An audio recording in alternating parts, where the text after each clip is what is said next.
like in a Dolce Vita. This time we got it right.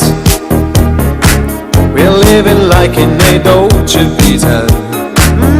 Gonna dream tonight.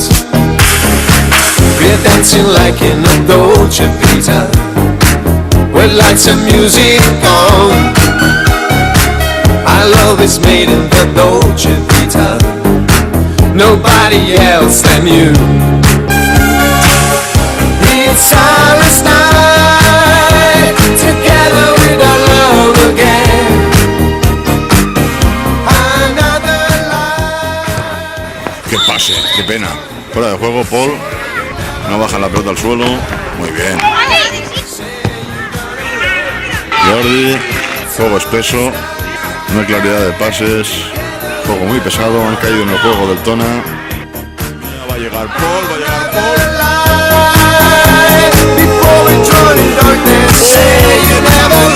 ¡Qué pase dio Edu!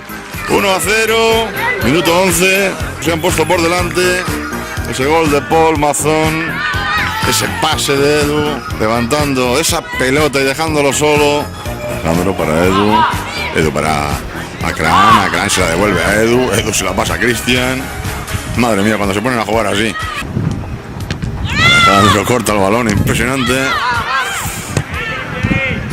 Y Alejandro es un imán.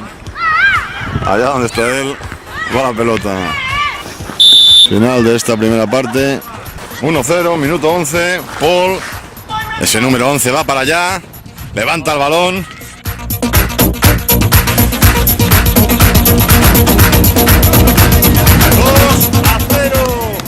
Víctor para atrás.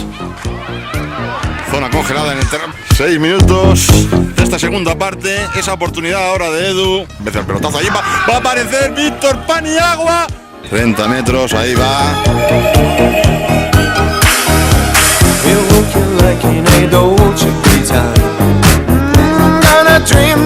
15 minutos de esta segunda parte. 30 metros. ¡Qué disparo!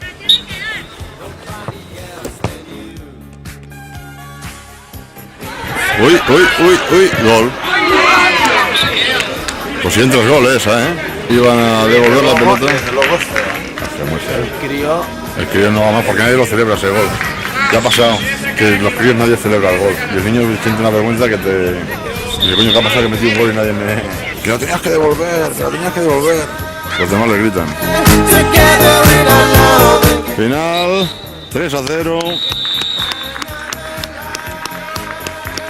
La Vila se lleva los 3 puntos. Esos goles de Paul, de Javi, finalmente de Edu. Ese tiro de falta directa.